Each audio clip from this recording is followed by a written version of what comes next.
Good day, I'm Josh May. For the Group 10 of Bsba 1B, and we will discuss more about the philosophical perspective of Paul Churchland. Before we start, let us know a little bit of information about Paul Churchland. Who is Paul Churchland?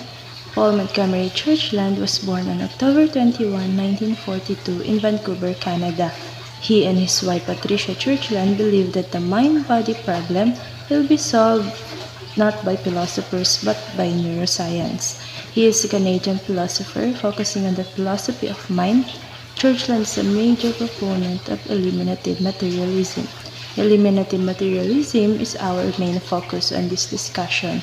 But before we start our discussion, let us know first the concept of dualism so we can better understand the eliminative materialism. Dualism, for much of history, many Western philosophers have held to the theory of dualism. When it comes to discussing human life, dualism states that both physical brain and mind are separate. In other words, we all have our physical brain and human mind. Physical brain, according to dualism, is just an organ similar to the heart and lungs, while the human mind is the seat of our consciousness. It refers to the thinking, feeling, the remembering, the receiving, the deciding process, and it gives us our identity. The mind, though we can see it, taste it, or touch it, but it does exist. So dualism states that both physical brain and mind exist, and with this assertion, Paul Churchland came along and disagreed to the concept of dualism because he holds eliminative materialism, which states that there is only brain and the mind doesn't exist, since it cannot be recognized by our senses. Let's proceed to our main topic, the eliminative materialism. It is a response to dualism which was discussed and also claimed by Dot-Box psychology, a theory that tells a human capacity to explain and protect the behavior and mental states of other people is fake and should be eliminated. Churchland adheres to materialism, the belief that nothing but matter exists. In other words, if it can't somehow be recognized by the senses, then it's a fairy tale. Applying this argument to the mind, Churchland asserts that since the mind can't be experienced by our senses, then the mind doesn't really exist. Eliminative materialism, for short, states that there is only brain and the mind doesn't exist. Paul Churchland gives a few arguments to prove his points. First, why we should believe in a mind when science is proving that mental health is connected to the physical brain. For instance, depression is strongly linked to brain chemicals gone wrong. Yes, some people still think like she's lost her mind. However, neuroscience says no, it's a physical problem and we aim to fix it. Adding to this, Churchland challenges the concept of mind by using the misfortune of traumatic brain injury. With this, eliminative materialism asks, if the mind is the seat of self, why does brain injury alter one's personality? If the mind was a separate entity, would it retain a person's sense of self despite damage to a physical organ?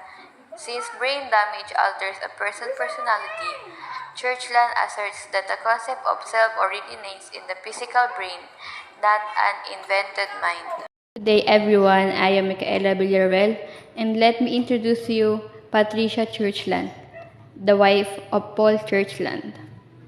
Patricia Churchland is born at July 16, 1943, is a Canadian-American analytic philosopher noted for her contributions to neurophilosophy and the philosophy of mind.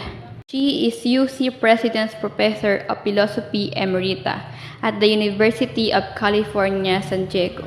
Patricia Churchland has focused on interface between neuroscience and philosophy. According to her, philosophers are increasingly realizing that to understand the mind must understand the brain. She is associated with a school thought called eliminative materialism, which argues that for psychology, concepts such as belief, free will, and consciousness will likely need to be revised as science understands.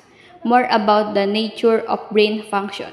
Also called as naturalist because she thinks scientific research is the best basis for understanding the nature of the mind.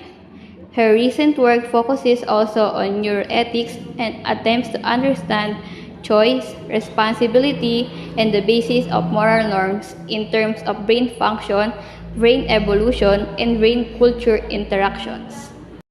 Touching a Nerve, The Self as Brain by Patricia Churchland. Let me give you some of the description of this book. At the heart of touching a nerve is the question of what happens when we accept that everything we feel, think, and experience stems not from a immaterial soul, but from electrical and chemical activity on our brains. Patricia Churchland, one of the pioneers of neurophilosophy, explains that the latest brain research into consciousness, sensory experience, memory, and free will can tell us about the enduring philosophical and ethical questions about what the self is, how our personalities are created, and what determines our decisions and behaviors. As a Churchland reveals, once we accept that our brains determine everything about who we are and who we experience the world, neuroscience offers new critical insight into a fascinating range of ethical and philosophical dilemmas. One of the quotation of Patricia Churchland is, "To understand the mind, we must understand the brain." For me, the meaning of this quotation is the word mind is used to refer as aspects of the activity of the brain. So, if you want to understand the underlying mechanism of the mind, you have to understand the brain.